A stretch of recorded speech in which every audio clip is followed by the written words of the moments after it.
네, 오늘 치유사역의 당위성 첫 강의를 나누도록 하겠습니다. 자, 강의안을 보면서 좀 나가도록 할게요. 오늘날 치유사역을 해야 하는 이유는 무엇일까요? 뭘까요, 여러분?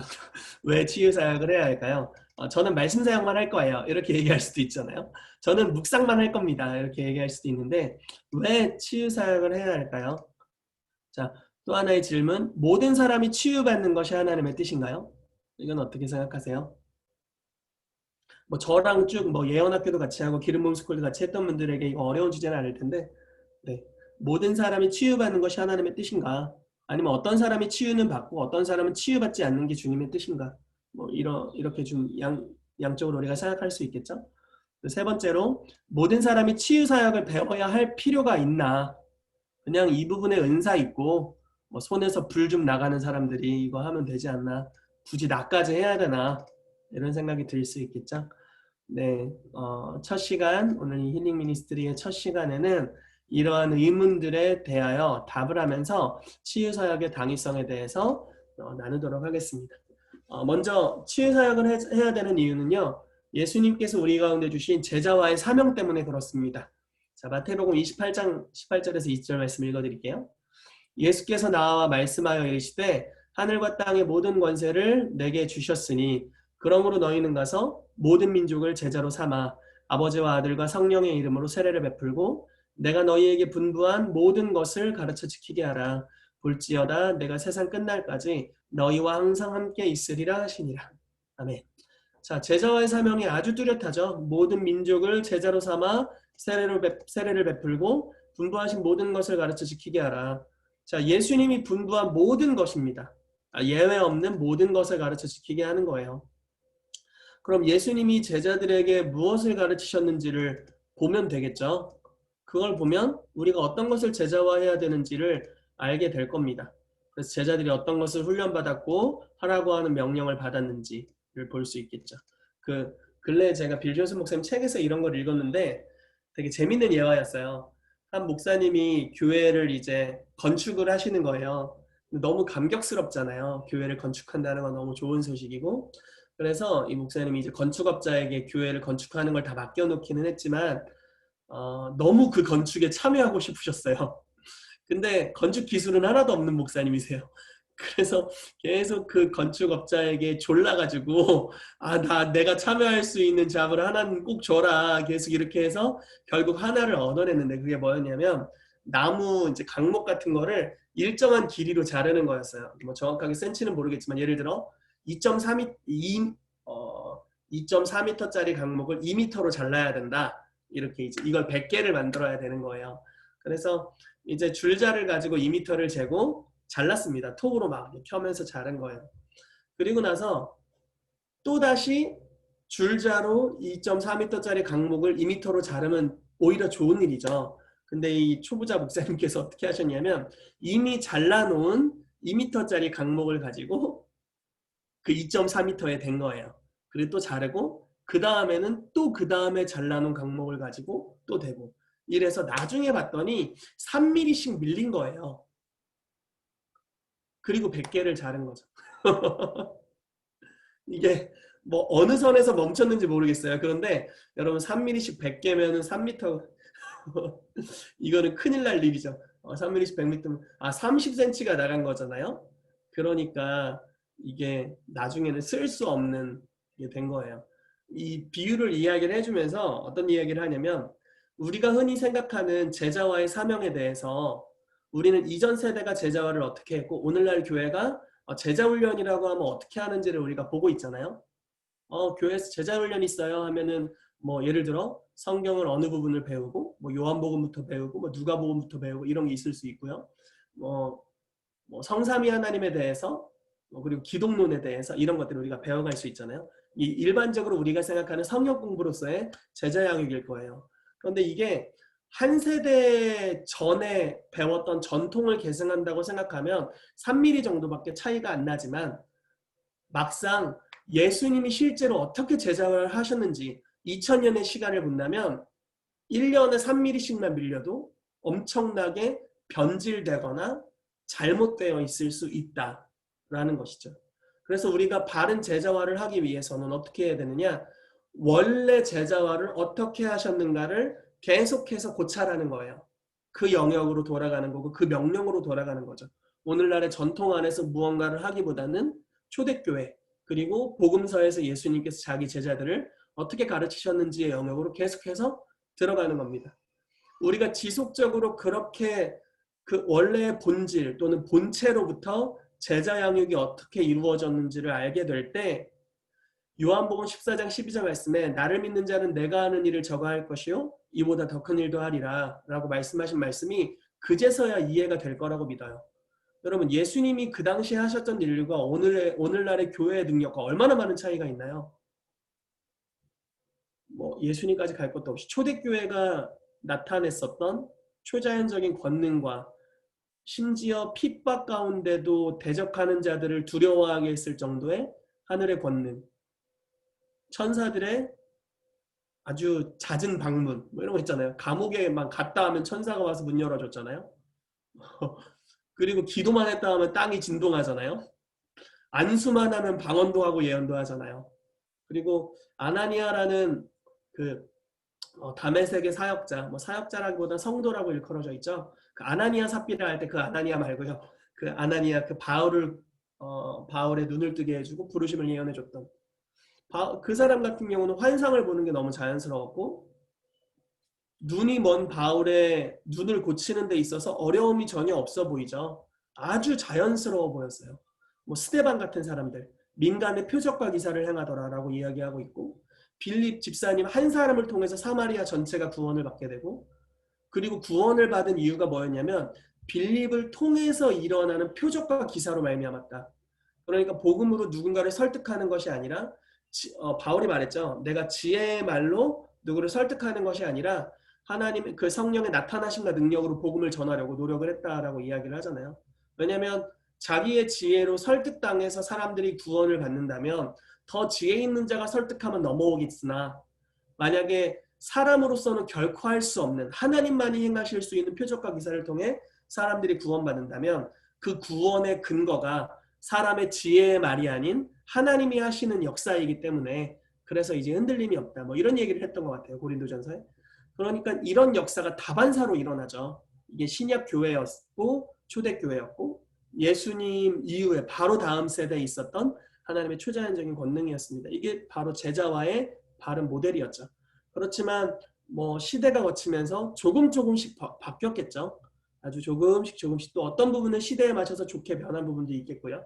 그렇지만 그 초대교회의 권능과 능력에는 많은 부분 미치지 못하고 또 그런 부분이 있죠. 그래서 요한복음 14장 12절 말씀 같은 구절을 우리가 읽을 때 와, 엄청 부담스럽죠. 주님을 믿으면 주님이 하는 일을 한다고 하는데 와, 진짜 말도 안 된다. 이렇게 격차가 큰데 그런데 아마 초대교회를 살아갔던 성도들은 이것을 가능성의 여지로 생각했을 거라고 저는 생각해요. 왜냐하면 내 선생님도 표적과 기사를 행하고 있고 우리 아빠 엄마도 표적과 기사를 행하고 있고 성령의 인도하심을 받고 있고 벌써 죽은 자를 몇 명 살렸고 뭐 이런 역사가 주변에서 일어나고 있는 거죠. 교회의 모델이 너무 많은 거예요.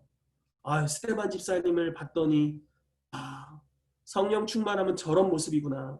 자기를 비방하는 자들에게까지 저들의 죄를 저들에게 돌리지 마옵소서라고 이야기하는 그런 신앙의 본, 빌립 집사님의 신앙의 본을 또 보고 뒤늦게 일어난 바울의 신앙의 본을 보고 누가 의사 선생님의 신앙의 본을 보면서 저렇게 사는 것이 내 삶에 그리 멀리 있지 않구나 이렇게 느꼈을 거예요.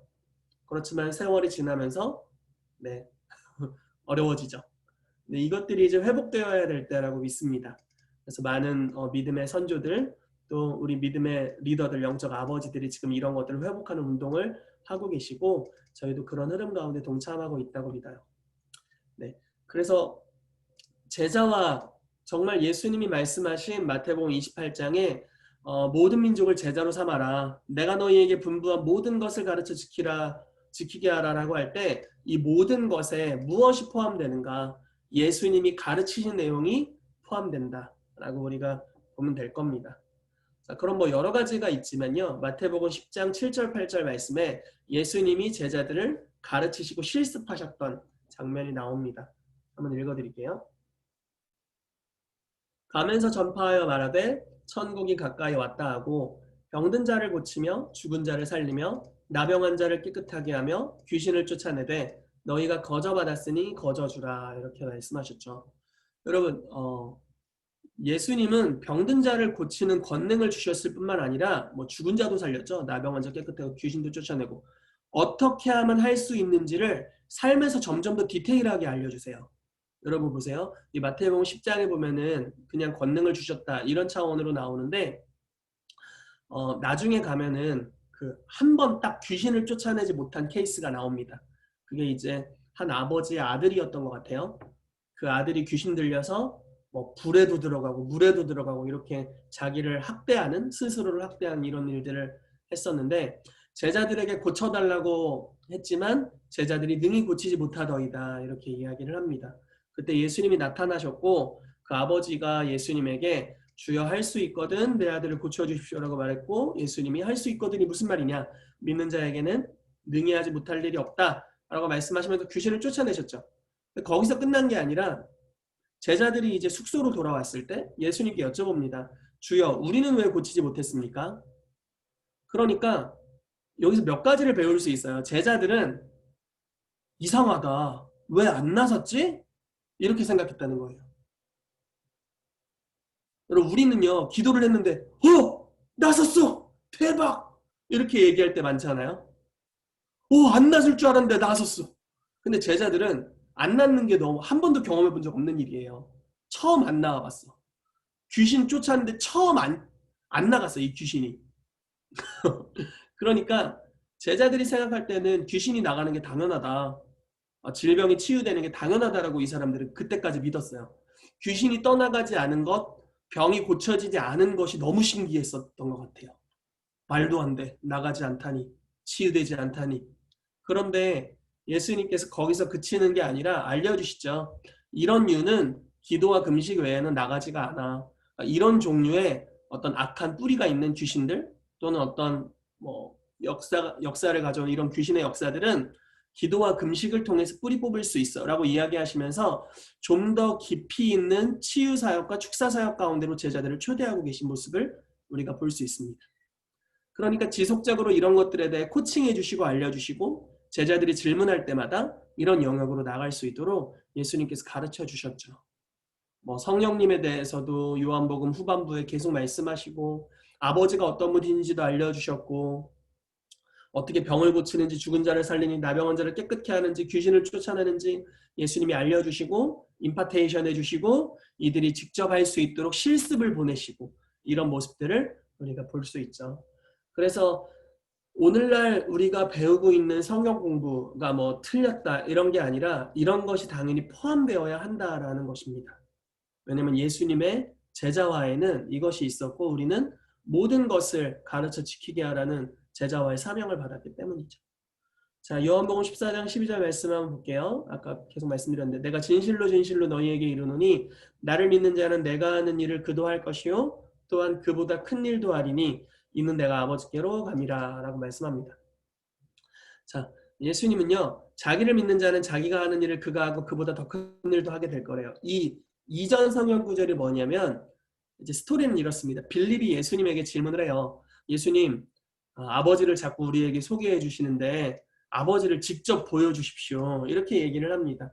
그랬더니 예수님이 이렇게 말씀하시죠. 나를 본 자는 아버지를 보았거늘 어찌하여 아버지를 보이라 하느냐 라고 말씀하세요. 뭐 여러 가지가 내포되어 있죠. 가장 중요한 내용 중에 하나는 예수님은 이 땅의 아버지를 완전히 대표하셨다. 그래서 예수님을 본 자는 아버지를 따로 만날 필요가 없어. 그냥 예수님이 아버지야. 거의 이 수준이잖아요. 나와 아버지는 하나니라. 이게 이제 요한복음의 중요한 메시지 중에 하나인데 그래서 이 요한복음 14장에 그런 내용이 나와요. 그런데 여기서 멈추는 게 아니라 이렇게 말씀하시죠. 만약에 내가 아버지를 이 땅에 대표하는 것, 내가 아버지로 말미암아 온 것을 너희가 믿지 못하겠거든. 내가 행하는 일, 표적과 기사를 통해서 너희가 믿기를 바란다. 이렇게 말씀하세요. 그러니까 너희가 내 육신의 모습을 보고 내가 아버지께로 왔다는 것 또는 내가 아버지를 이 땅에 대표하는 것이 믿어지지 않거든 아버지께서 나를 통하여 행하게 하시는 역사 이런 표적과 기사들을 통해서 내가 아버지로부터 왔음을 네가 믿을 수 있다. 그래서 믿을 수 있는 두 가지 단계를 주시죠. 직접 그냥 믿어. 근데 그게 좀 어려우면 표적과 기사를 보고서라도 믿어. 이렇게 말씀하시는 거예요. 근데 여기서 끝난 게 아니에요. 예수님은 아버지랑 똑 닮으셨구나. 예수님은 아버지를 완전히 대표했구나. 예수님을 본 자는 하나님 신을 본 거구나. 이렇게 여기서 끝난 게 아니라 우리까지 예수님이 끌어당겨요. 나를 믿는 자는 내가 하는 일을 저가 할 것이요 이보다 더 큰 일도 할 것이다. 무슨 말이냐면요. 근데 너희를 이 영역에 내가 초대하고 있어. 이제 너를 만나면 나를 만난 거야. 이렇게 초대하시는 거예요. 이제 너를 만나면 사람이 나를 만난 것과 100% 똑같아져. 그리고 나를 만난 자는 아버지를 만난 자야. 아버지는 어떤 분이니? 전능하신 하나님이잖아요. 그러니까 이러한 초대가 사실 성경 곳곳에 있어요. 마태복음 10장에도 예수님이 제자들을 파송하실 때 너희를 영접지 않은 자는 나를 영접지 않은 것이요 나를 영접하지 않은 자는 나 보내신 이를 영접하지 않은 것이다. 이렇게 말을 하잖아요. 그러니까 이 제자들 그리고 오늘날 교회가 가지고 있는 권위라는 것은 우리의 초대받은 권위라는 것은 실로 어마어마한 거죠. 예수님을 대표할 수 있는 거예요. 그러니까 교회가 이 정도 수준까지 가야 되는 것이 우리의 그 가능성, 우리의 부르심이라고 믿습니다. 교회에 새 가족이 오는 거죠. 이제 불신자가 교회에 와서 주님 만나고 싶다 기도하고 있는 거예요. 그때 여러분들이 나타나는 겁니다. 그래서 이렇게 말하는 거죠. 성도님, 저를 보셨죠? 예수님을 만난 거예요. 이렇게 얘기할 수 있어야 된다는 거예요. 이 정도의, 그러니까 제가 지금 신성 모독을 하거나 그러려는 게 아니라 이 정도의 권위, 이 정도의 기름 부으심, 권능, 이것이 성도에게 허락된 유업이다라는 이야기를 드리는 거예요. 제가 며칠 전에 저희 교회 설교할 때 이런 내용을 이야기했던 것 같은데 이제 임파테이션에 대한 이야기였어요. 그러면서 만약에 우리가 안수함으로 사람들로 하여금 성령 세례를 받게 할 수 있다면 모든 성도가 이제 성령 세례에 대한 내용이 있었는데요. 우리가 안수할 때 성령 세례를 받잖아요. 그리고 보통 성령 세례를 받을 때 주님을 처음 인격적으로 경험하는 일들이 많이 있죠. 저 같은 경우도 중학교 3학년 때 성령 세례를 받으면서 방언을 받았고 그때 이제 하나님의 임재라는 걸 처음 경험해보고 너무너무 행복한 시간이었어요. 그래서 그때부터 제 삶이 완전히 뒤집어져가지고 이제 주님을 쫓는 이제 삶의 길을 선택을 했었는데 성령 세례가 이제 그런 거죠. 그리고 성도가 안수할 때 성령께서 임하실 수 있다라는 걸 이제 저희가 최근 주일날 이제 가르쳤었는데요. 만약에 우리의 기도함을 통해서 하나님이 누군가의 삶에 들어가시고 만나시고 그 사람의 삶에 성령의 세례를 주실 수 있고 그 사람의 삶에 인격적인 하나님과의 만남이 이루어질 수 있고 그 사람이 이전에 한 번도 느껴본 적 없었던 하나님의 그 살아계심의 체험들을 경험할 수 있게 한다면 그것이 바로 이 땅에서 오늘날 우리가 하나님을 대표하는 여러 가지 방식 중에 하나의 길이다라고 볼 수 있죠. 예수님께 나아가는 자들마다 다 치유가 됐잖아요. 초대교회 보면은요. 동일하게 우리에게 나오는 병든 사람이 있다면 우리가 손을 얹어 기도할 때마다 치유된다면 그것이 오늘날 예수 그리스도를 이 땅에서 대표하는 교회 그리스도의 몸으로서 우리의 역할이라고 믿습니다. 그래서 예수님이 했던 모든 일들을 할 수 있도록 부르심을 받고 있어요. 이게 제자의 사명입니다. 자, 그런데 이 요한복음 14장 말씀 다시 한번 살펴봅시다. 자, 조건이 뭔가요? 누가 예수님만큼 할 수 있나요? 누가 예수님이 하신 일보다 더 큰 일도 할 수 있나요? 도대체 누가 이 일이 가능한가요? 조건이 별로 없죠. 나를 믿는 자예요. 나를 믿는 자예요. 사도가 할 수 있다. 선지자가 이런 직분도 나와 있지 않습니다. 자, 믿는 자, 신자, 성도라면 누구나 이것이 가능하다라고 예수님 말씀하신 거죠. 치유사역 분명히 이런 것도 있어요. 치유자로 부르심 받은 사람이 있습니다. 고린도전서 12장에 보면 치유의 은사에 대해서도 나오잖아요. 병 고치는 은사에 대해 나오고 또 하나 그 하반절에 가면요. 이런 구절이 나와요. 다 사도겠느냐? 다 선지자겠느냐? 다 능력 행하는 자겠느냐? 다 치유하는 자겠느냐? 이런 식으로 이제 특정 직분 또는 특정 역할을 맡은 부르심 받은 사람들에 대해 이야기하는 느낌이 있죠. 사도 선지자 이런 식으로.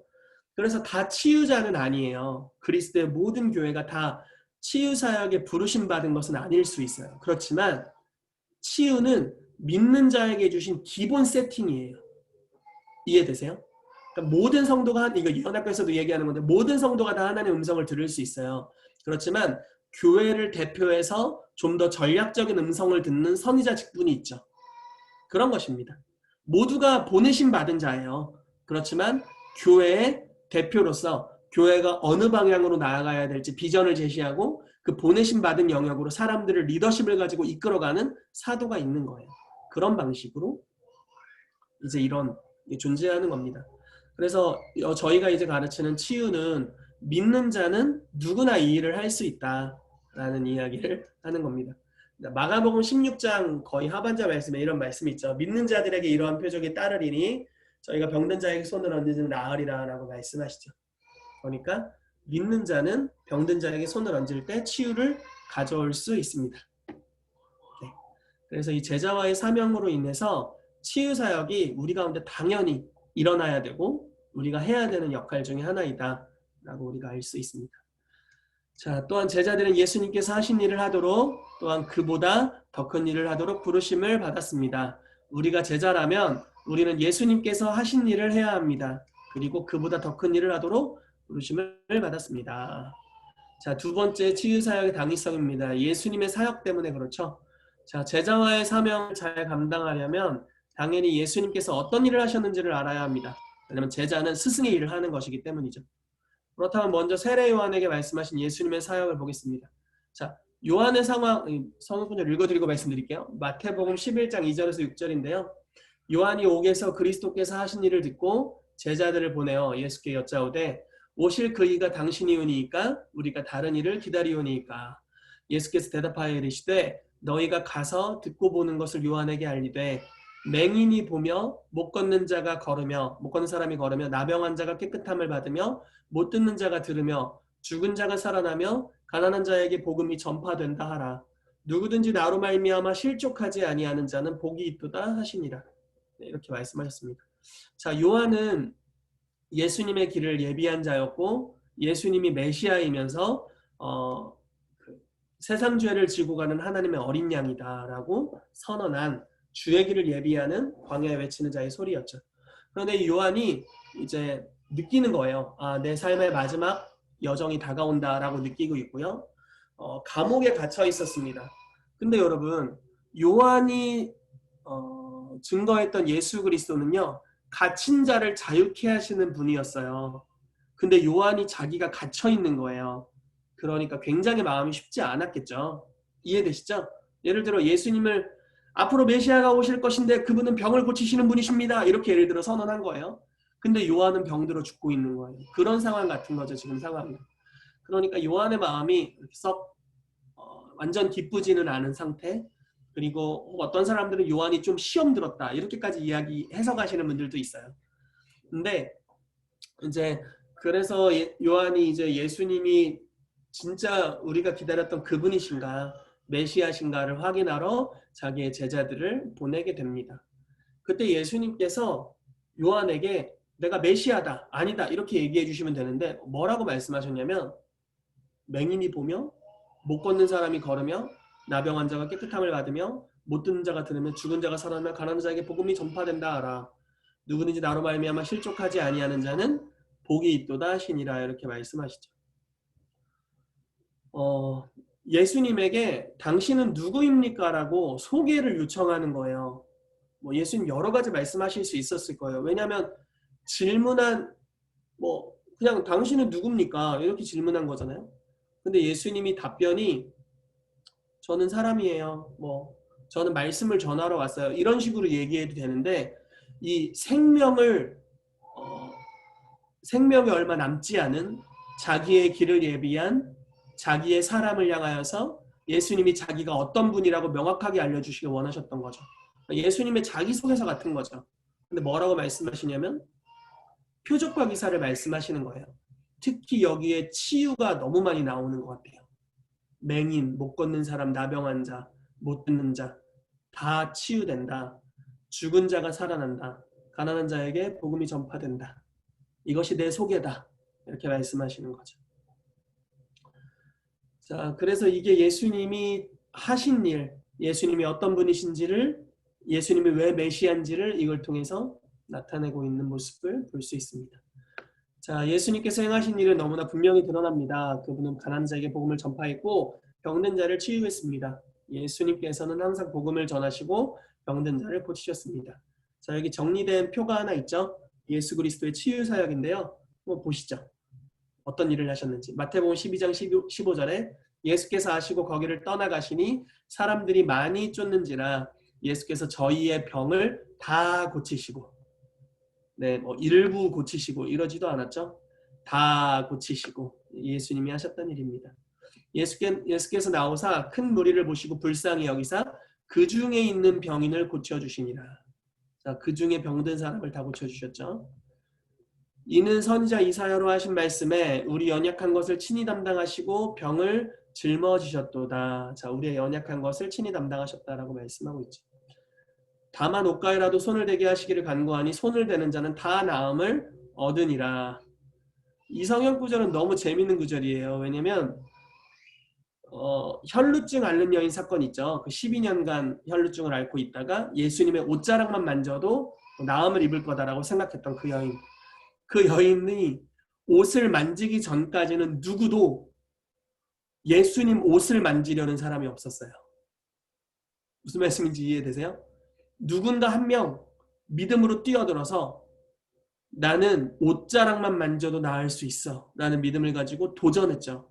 그리고 옷자락을 만졌고 예수님은 능력이 자기에게서 나간 것을 아셨습니다. 그리고 소문이 퍼졌을 거 아니에요? 그 다음부터 그 간증의 소식이 퍼진 다음부터 어떤 일이 발생하나요? 옷 만지는 게 그 당시에 치유받기 위한 하나의 문화로 자리 잡게 됩니다. 누군가 한 명 믿음으로 치유가 일어나면 그 다음부터 그 치유는 전염성이 어마어마하게 빠르게 일어나는 거예요. 그래서 예수님의 옷이 나만하지 않았겠죠, 이때부터. 그리고 만지면 다 치유받았을 거예요. 너무나 좋은 소식입니다. 만약에 여러분들 중에 이 치유 스쿨을 하면서 제가 누구에게 손 얹고 기도해 줬는데 나았어요. 이런 간증이 들리기 시작하면 나라고 안 될 것이 있나? 하고 이제 얹기 시작하는 거죠. 제가 지식의 말씀을 선포했는데 누가 치유가 됐습니다. 이렇게 이제 이야기할 수 있잖아요. 그러면은 나도 해봐야겠다. 이러면서 우리가 믿음으로 도전할 수 있는 거죠. 그 몇 달 전에 저희 교회 진짜 한 30년 정도 두통으로 고생하시던 자매님이 한 분 계셨어요. 그분이 이제 두통이 시작되면 응급실로 달려가야 된대요. 두통이 시작됐는데 거기서 타이레놀 같은 거 먹지 않으면 이제 응급실로 가야 될 정도로 심각한 분이었는데요.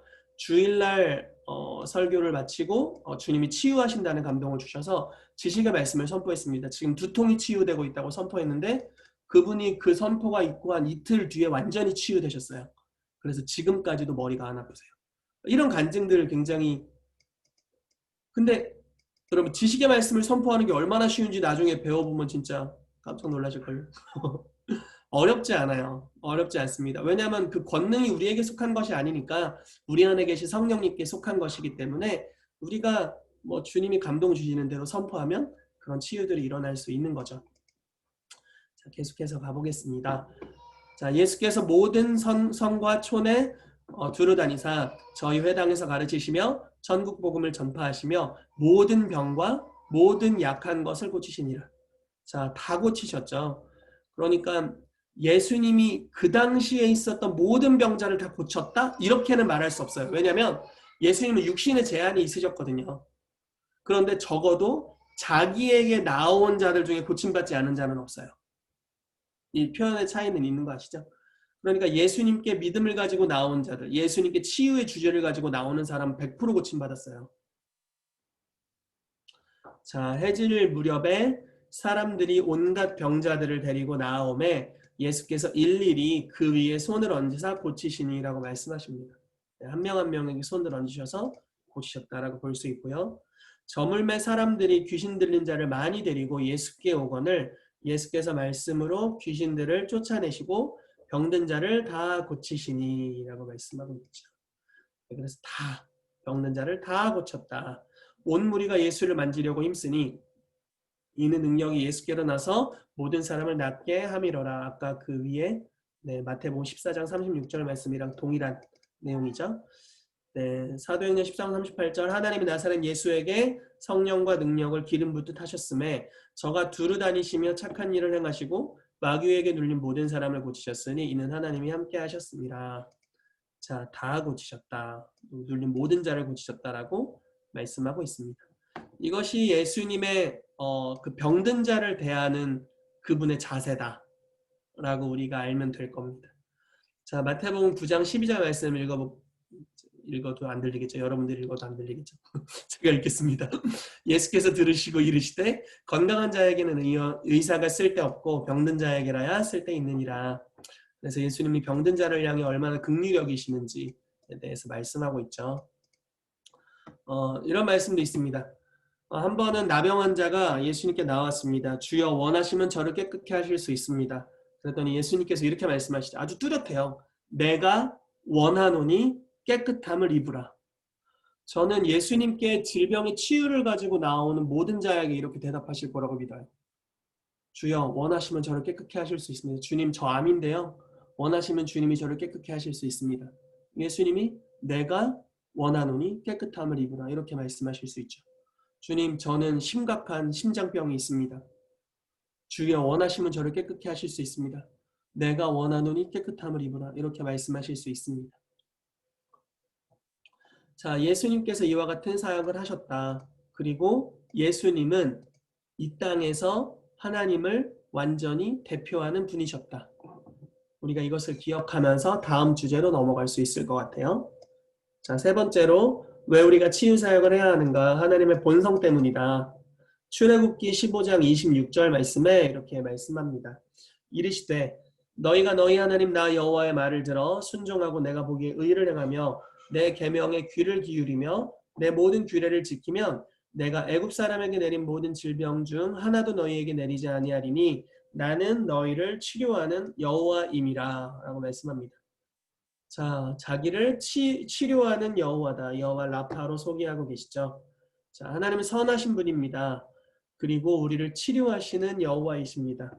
하나님의 선하심은 우리를 향하신 그분의 치유에서 드러납니다. 근데 성경을 보면 이런 사건들이 있죠. 예외적인 사건들이 있어요. 예를 들어 욥의 고난. 주님 왜 마귀 새끼를 허락을 해가지고 욥을 고난을 당하게 하신 뭐 하나님이 직접 질병을 주진 않았어요. 분명히 그렇지만 하나님이 마귀의 어떤 것들을 허락하셨죠. 분명히 거기 써있죠. 허락이라고. 와 진짜 어떻게 그러실 수 있나. 또 하나 신약에도 이런 사건이 일어나요. 바울의 육체에 가시죠. 바울이 3번이나 치유받게 해달라고 기도했대요. 그랬더니 주님이 너의 능력이 약할 때 온전하여진다. 네가 자고하지 않기 위해 받은 계시가 너무나 크니까 교만하지 않기 위해서 내가 이걸 너에게 주었다. 라고 이제 말씀하셨죠. 그래서 치유를 받지 못한 케이스입니다. 뭐 욥의 고난이라든지 바울의 육체의 가시 같은 이런 것들이 그런 케이스죠. 그래서 우리가 하나님이 어떤 분이신지 또 치유받는 것이 주님의 뜻인가 라는 주제를 이야기할 때 굉장히 혼돈스러워요. 왜냐하면 성경을 자세히 보면 구약의 사건들을 특히 많이 보면요. 하나님이 치유하지 않은 케이스들이 있고 심지어 출애굽기에는요. 하나님이 질병을 준 케이스도 너무 많아요. 막 불뱀 보내고 막 그러잖아요. 뱀에 물리고 독에 죽고 좀 너무 무서운 경우들이 많습니다. 이제 그런 것들을 보게 될 때 과연 하나님이 진짜 치유하시는 하나님인가? 그리고 내가 이렇게 아픈 건 이 어떤 특정한 교훈을 위해서 잠깐 이렇게 두신 것이 아닐까? 질병을 허락하신 것이 아닐까? 이런 생각들을 많이 하게 됩니다. 제 이야기를 잠깐 해드릴게요. 저 어렸을 때 이제 잔병치레가 굉장히 많은 여기 이 치유학교에 지금 저희 어머니가 계세요. 근데 아무튼 제가 잔병치레가 굉장히 많았는데 저희 어머니가 제가 태어나기 전에 이제 저를 서원하셨다고 나중에 말씀해 주셨어요. 그런데 이제 천식에 걸렸어요. 뭐 여러 가지 잔병치레 뭐 애들이 걸릴 법한 건 다 걸리고 그리고 나중에 천식에 걸렸는데 저희 집이 그 당시에 대전역 옆이었거든요. 그때 이제 뭐 민주화 운동 해가지고 데모를 굉장히 많이 할 때잖아요. 그래서 그 체류탄 가스 같은 게 항상 이제 집에서 막 날아다니니까 제가 이제 호흡기 질환이 생겼고 또 이제 그런 것 때문에 자주 발작이 있는 거죠. 숨을 못 쉬는 거죠. 얼굴이 새파래졌다고 그러셨는데 그래서 어머니께서 또 기도를 해주셨어요. 주여 제 아들을 다시 한번 갖다 바치오니 저를 치유해 주십시오. 이제 아들을 치유해 주십시오 해서 제가 나았어요. 천식 증상이 완전히 사라졌습니다. 그래서 이제 제가 태어나서 처음 경험한 물론 모르겠어요. 그 이전에 어떤 일이 있었는지 모르지만 어쨌든 처음 경험한 치유이고요. 그렇게 살다가 뭐 중학교 3학년 때 성령세를 받고 나서 두통이 한 2, 3년 있었어요. 고등학교 2학년 때까지 제가 두통이 있었는데 어느 정도로 힘들었냐면 진짜 일상생활이 힘들다 싶을 정도로 힘들었어요. 그래서 이제 그 당시에 제가 생각한 건 기도원에 가야겠다. 기도원 원장님에게 기도를 받으면 2, 3일 괜찮더라고요. 그래서 원장님한테 가서 기도받고 유통기한이 한 2, 3일 갔어요. 그러면 에이씨 맨날 가자 해서 맨날 갔습니다. 맨날 가서 기도받고 방학 때마다 금식하고 같이 거기서 신앙생활하고 이제 그런 시간을 많이 가졌었는데 고등학교 이제 올라가서 제가 이제 뭐 예배인도도 하고 사역의 영역으로 들어가면서 하루는 기도 모임을 개척해서 이제 기도회를 인도하는데 그때 성령님께서 정말 강력하게 임하셨던 것 같아요. 기도 모임을 인도하는데 성령이 임하셨고 그때 제 두통이 완전히 치유됐고 그리고 나서 제 앞에 있었던 제 친구가 갑자기 방언을 받았어요. 누가 기도도 안 해줬는데 그러면서 이제 제가 두통이 치유됐는데 거기서 끝날 줄 알았는데 갑자기 한 22살 정도 됐을 때 제가 그때 스트레스가 좀 많았었는데요. 갑자기 심장이 막 뜨끔하면서 너무 힘든 거예요. 근데 그때부터 심장이 너무 안 좋아졌어요. 그래서 하루에 한 12시간은 누워있어요. 그러니까 12시간 잠을 잔다는 건 아닌데 한 12시간은 누워있어야 나머지 시간 제대로 좀 활동할 수 있는 정도로 심장이 안 좋았었고 아무튼 너무 안 좋았습니다. 그게 한 6, 7년 정도 갔어요. 근데 이제 그때 제가 생각했던 생각은 이렇게 계속 아픈 걸 보니까 내가 혹시 욥인가 보다. 혹시 받은 계시는 하나도 없지만 바울일 수도 있어. 이런 생각을 이제 하게 되는 거죠. 그런 참담한 오해를 하게 되는 겁니다. 그러면서 교회에 이제 치유사역자들이 오시잖아요. 부흥 강사님들이나 이런 분들 오시면 기도를 해주세요. 안타까운 것은 기도 받자마자 좋아져요. 그리고 그분들 가시자마자 재발합니다. 그래서 또 아파요. 이게 너무 자주 그러니까 내가 아픈 건 주님의 뜻이야 라고 받아들이는 데까지 이르게 됐어요. 그러니까 치유가 안 일어나더라고요. 패러다임이 내가 아픈 건 주님의 나를 교훈하시는 하나의 방법 또는 교만하지 않도록 뭔가 이렇게 리밋을 걸어놓는 이런 거라고 생각을 한 거죠. 그런데 계속 이제 저희가 가르치는 이런 말씀들 또 하나님 나라에 대한 복음에 대해서 계속 듣다 보니까 천국이 하나님의 뜻이 완전히 이루어진 상태구나 이런 것들을 배우게 된 거예요. 주기도문 말씀에 뜻이 하늘에서 이루어진 것 같이 땅에서도 이루어지이다. 하나님의 뜻은 하늘에 다 이루어져 있구나. 아주 그냥 말씀이 논리적으로 딱 떨어지더라고요. 천국은 하나님의 뜻이 다 이루어져 있는 공간 그리고 그 나라가 이 땅에 임하소서 그리고 그 뜻이 하늘에서 이루어진 것뿐만 아니라 이제 땅에서도 이루어지게 하소서 이렇게 기도하는 것이 주님이 가르쳐준 기도라면 내가 심장이 아픈 과도기 상태가 좀 있을 수는 있지만 이 심장이 치유되는 것이 당연히 하나님의 나라가 임한 상태고 그것이 나를 향하신 하나님의 뜻이다. 이렇게 이제 결론을 내리게 됐습니다. 내리게 됐을 때 바로 치유가 됐으면 얼마나 좋았을까요? 근데 또 그렇진 않더라고요. 그래서 한참의 기간 동안 또 심장 부여잡고 막 누워있고 그 당시는 현기증도 너무 심해가지고 제가 이렇게 맨정신으로 생활하는 게 하루에 한 2시간 정도밖에 안 됐던 것 같아요. 나머지는 너무 어지러워서 그냥 힘들었어요. 그냥 어지러운 상태로 산 거죠. 그렇게 몸이 안 좋았었는데 하루는 이제 대학원 수업을 듣다가 몸이 너무 안 좋아가지고 이제 교수님께 양해는 구하지 못하고 땡땡이를 쳤습니다. 조용히 이제 가방을 싸서 뒤로 나와서 이제 차로 가서 시트를 제쳐놨어요. 그리고 이제 누웠습니다. 누워서 주님께 주님 살려주십시오. 죽겠습니다. 이렇게 이제 말씀을 드리고 가만히 있는데 갑자기 손에 이제 기름 부으심이 느껴지는 거예요. 손이 뜨뜻하더라고요. 그래서 치유의 기름 부으심인가 보다 하고 손 심장에 얹고 한 2, 3분 정도 그냥 가만히 있었는데 그때 치유됐어요. 그리고 더 아프지 않아요.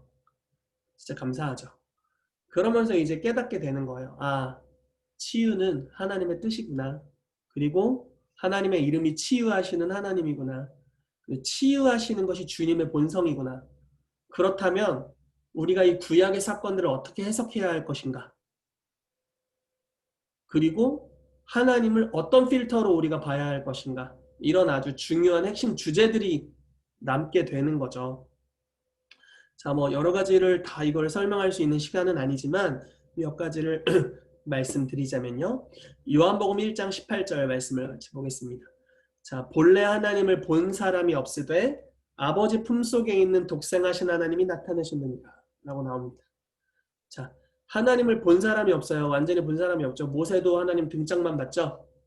그렇지만 아버지 품속에 있는 독생하신 하나님이 나타내셨다. 독생하신 하나님은 예수님입니다. 예수님께서 아버지의 품속에 계시다가 하나님을 완전히 나타내셨다라고 말씀하고 있죠.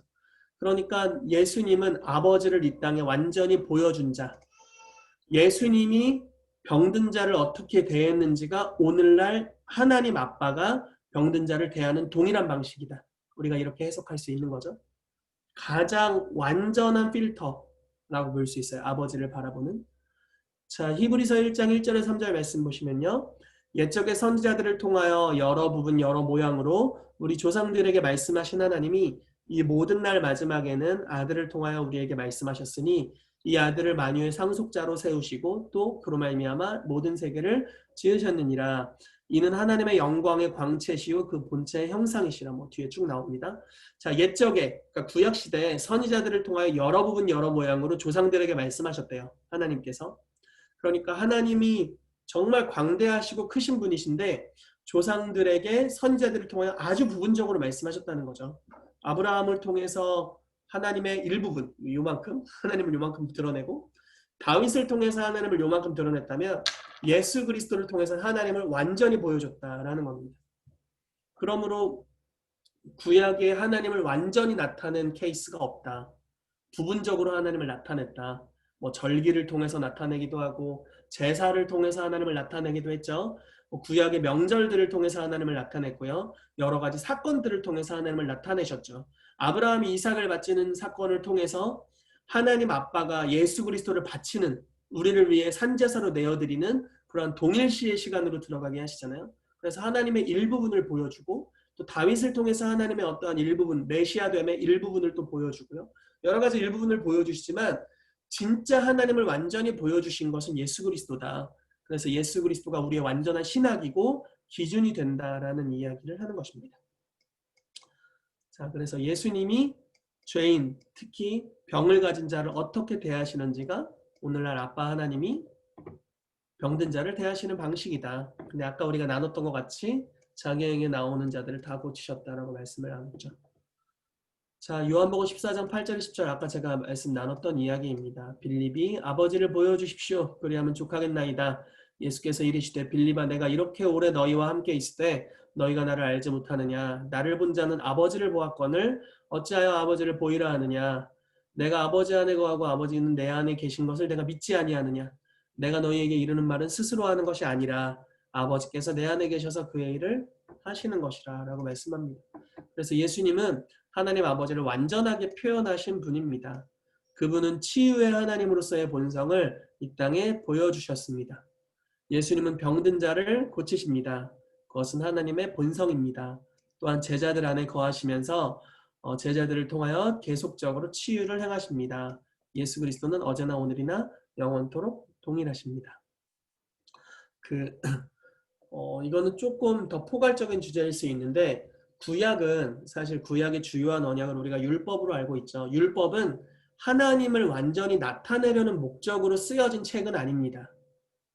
율법은 갈라디아서 말씀에 로마서 말씀에 나오잖아요. 모든 세상을 죄 아래 가두기 위해 쓰여진 책이에요. 그러므로 하나님의 선하심을 그걸로는 완전히 나타낼 수 없죠. 하나님의 선하심은 예수 그리스도를 통해 완전히 이 땅에 나타나게 됐어요. 그래서 우리가 그런 부분을 알 수 있고요. 네. 그래서 치유가 오늘 하나님의 뜻인가 라는 주제로 이야기한다면 당연하다. 치유받는 것은 하나님의 본성이고 예수 그리스도께서 자기에게 나오는 모든 병든 자를 고치셨기 때문에 모든 사람이 치유받는 것이 주님의 기뻐하시는 뜻이다 라고 우리가 알 수 있습니다. 자, 그런 경우들이 있죠. 그 마태복음 7장 말씀 보면 구하고 찾고 두드리라고 예수님 말씀하시면서 도둑이라도 자식에게 좋은 것을 줄 알거든 하물며 하늘에 계신 너희 아버지께서 구하는 자에게 좋은 것을 주시지 않겠느냐라고 말씀하시잖아요. 여러분 저도요 저희 아들한테 제 가지고 있는 소유 제 열심의 한계를 쫓아 가장 좋은 것을 주려고 합니다. 저희 집에서 제일 좋은 고기를 저희 아들이 먹고 있고요. 제일 좋은 유기농 쌀 아들이 먹고 있고요. 제일 좋은 무항생제 계란 아들이 먹고 있습니다. 저희는 감히 먹지 못하는 고기를 아들은 씹다가 마음에 안 들면 뱉어버리고 그럼 또 더 먹어달라고 저희가 애걸복걸하면서 또 먹이고 또 먹이다가 너무 화가 나서 화내고 뭐 이런 게 저희 일상인데 여러분 저도 제 아들의 소유만큼 제가 주는 게 아니잖아요. 아들이 뭘 가졌어요. 아무것도 없잖아요. 기저귀도 자기 힘으로 살 수가 없잖아요.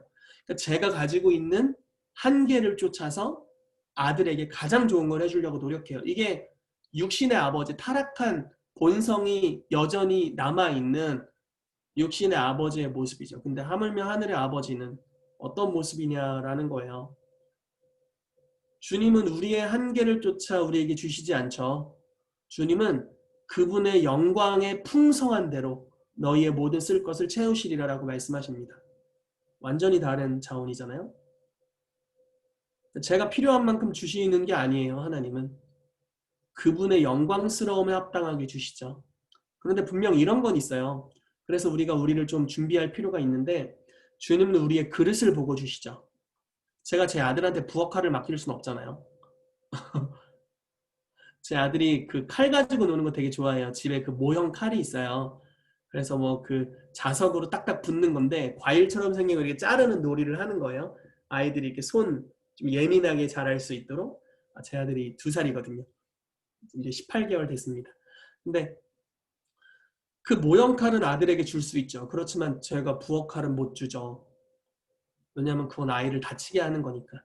물론 부엌 칼이 식칼이 모형 칼보다 훨씬 좋죠. 훨씬 쓰임이 많죠. 그럼에도 불구하고 줄 수가 없어요. 동일하게 우리의 삶에 무언가 하나님의 축복이 오지 않는 이유는 그분이 짠내나는 분이기 때문에 오지 않는 게 아니에요. 짠내난다고 표현해서 죄송한데 주님께 그분은 그분의 한계를 쫓아 영광의 풍성한 대로 우리 모든 쓸 것을 채우길 기뻐하시죠. 다만 우리가 준비가 필요한 것 같아요. 예를 들어 부요함을 주었을 때 그 부요함을 청지기처럼 잘 관리할 수 있는가? 많은 치유의 권능을 주었을 때 이것이 사람들을 살릴 뿐만 아니라 치유의 권능을 받은 그 자신도 여전히 살리는 것이 될 것인가? 예언의 권능을 주었을 때 이 예언의 권능으로 자기가 살 뿐만 아니라 다른 이들을 살리는 계속적인 열매 맺음으로 갈 것인가? 그런 차원인 것 같아요. 그렇지만 주님이 우리 가운데 뭐 다른 이유로 주시지 않는 건 아니죠. 어찌됐건 주제가 살짝 벗어났을 수 있는데 여러분 오늘날 많은 사람들이 생각하는 차원으로 하나님을 생각한다면 뭐 이런 경우들이 있잖아요. 뭐 자식이 너무 아파요. 그리고 굉장히 절망적인 질병의 진단을 받았어요. 그럼 우리 마음에서 자연스럽게 이런 얘기가 나와요. 하나님 왜 우리 집에 이런 일을 허락하셨습니까? 또는 행하셨습니까? 하나님이 안 했어요. 이게 결론이에요. 하나님은 그런 일을 안 하세요. 구약에 이런 게 있잖아요. 구약은 하나님을 완전히 표현해내지 않았어요. 그리고 구약은 모든 사람을 죄 아래 가두기 위한 목적으로 쓰여졌어요.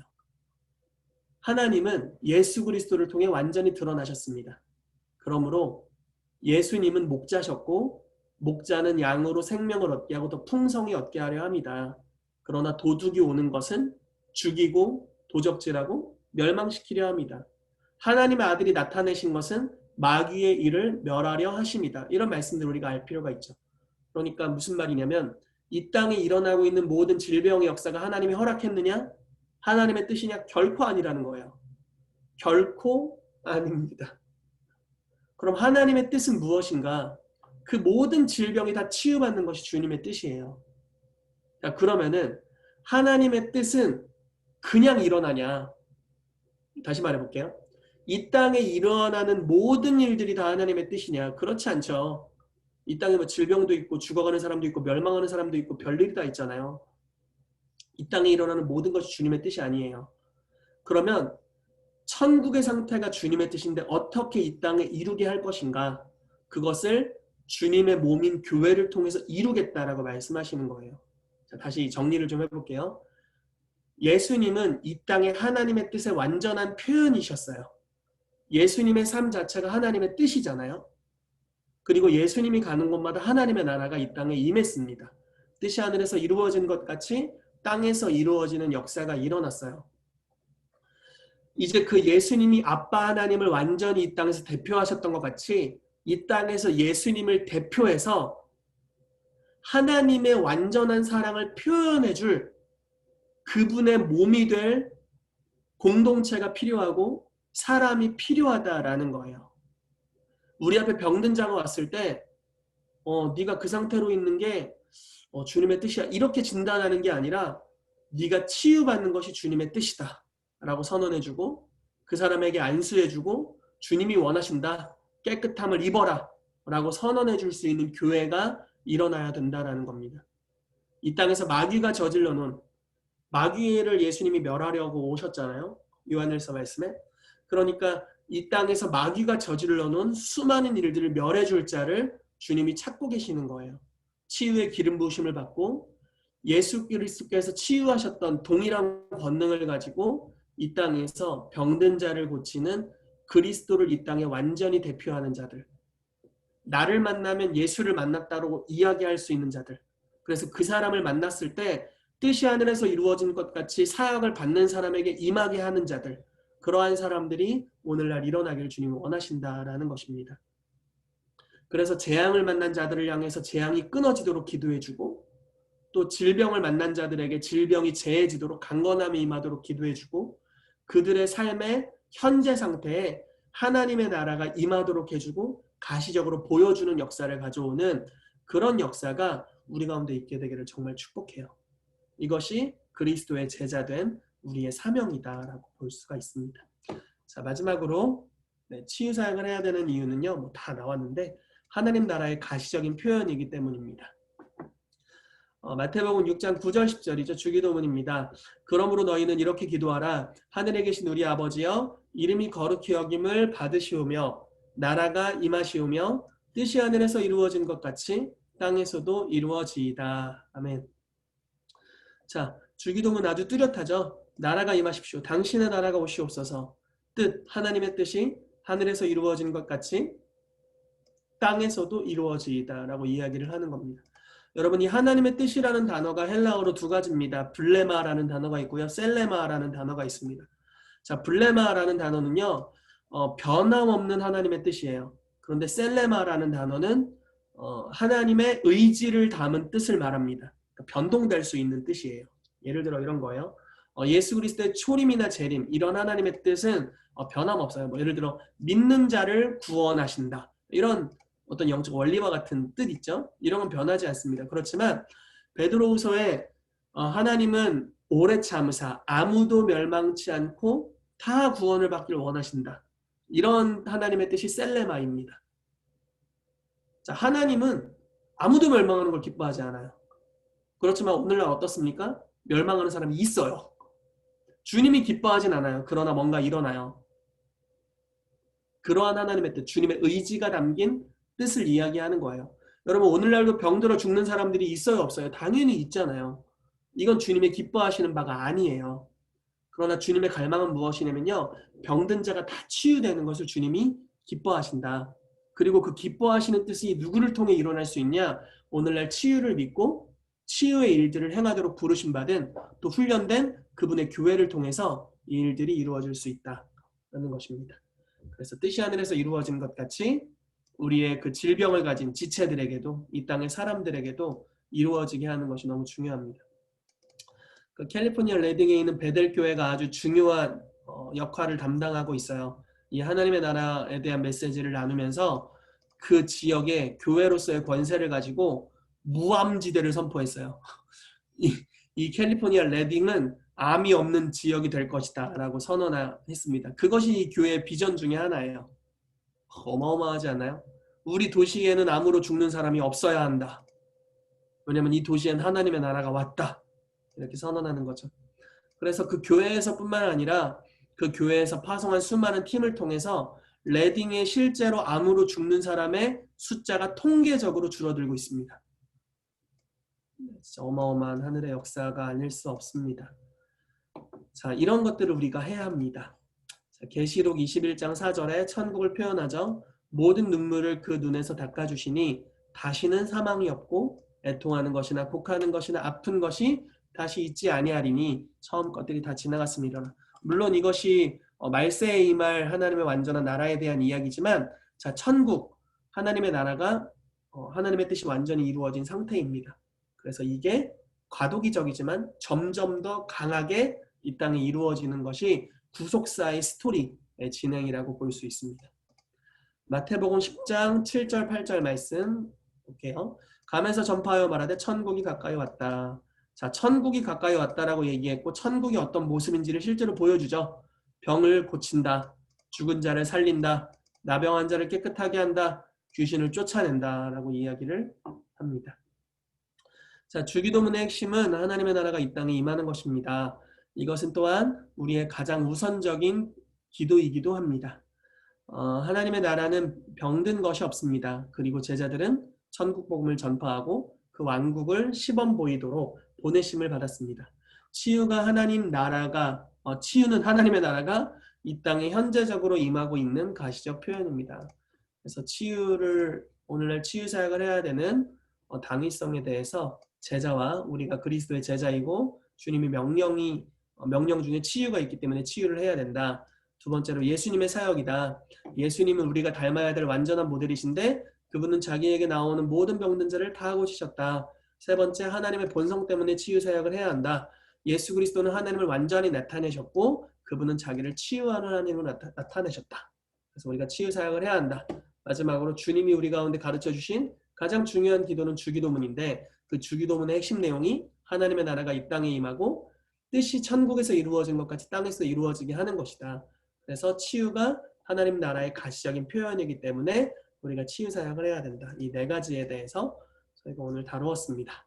네, 제가 잠깐 여러분들을 위해 임파테이션하는 기도를 좀 하고요. 그리고 Q&A 시간을 갖도록 하겠습니다. 잠깐 기도하시죠.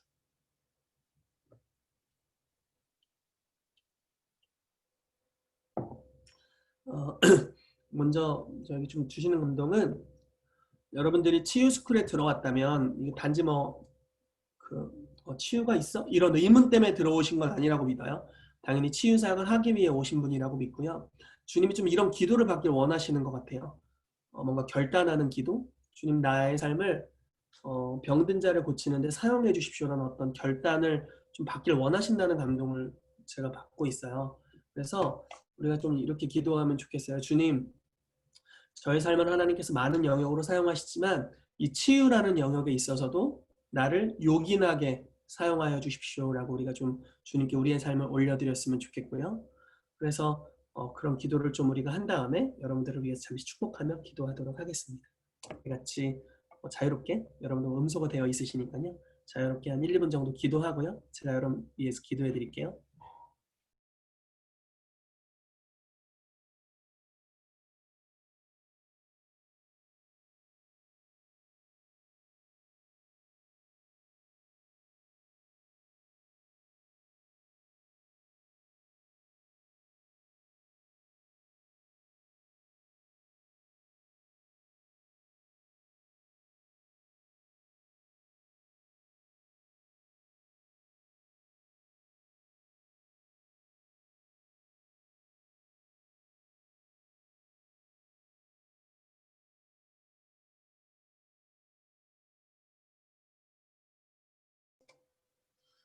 주님 예수 그리스도의 이름으로 축복합니다. 오늘 치유를 위해서 예수 그리스도께서 행하신 사역을 이 땅에 계승하고 또 병든 자를 고치는 하나님을 나타내는 자로서 우리가 나아가기로 오늘 결단합니다. 하나님 주께 우리의 손을 올려드리오니 오늘 믿는 자에게 이러한 표적이 따르는데 병든 자에게 손을 얹은 즉 나으리라고 말씀하셨습니다. 이 시간 주께 올려드린 손들 위에 성령님 지금 기름 부어 주시옵소서. 치유의 권능을 주여 지금 풀어놓아 주시옵소서. 예, 주님이 치유 스쿨 기간 동안 우리 가운데 이전에 경험한 수준 이상의 치유의 권능이 풀어지기를 원하고 치유하시는 주님에 대한 믿음이 주님 더 자라나기를 원합니다. 그래서 하나님 까다로운 질병들까지 이전에 한 번도 치유해 본 적 없었던 질병들까지 우리의 그 치유 간증의 목록에 이러한 질병들이 더하여지도록 주여 역사해 주시옵소서. 예수 그리스도의 이름으로 이 시간 치유의 기름 부으심이 풀어질지어다. 이곳에 넘쳐나게 될지어다. 예, 주님 계속 부어주시옵소서. 여러분 이 시간 믿음으로 받으십시오. 기름 부으심 흘러가는 것을 제가 계속 느낍니다. 주님 부어주시옵소서. 치유의 기름 부으심 지금 풀어놓아 주시옵소서. 그래서 우리가 이 주님의 권능을 더 많이 나타낼 수 있도록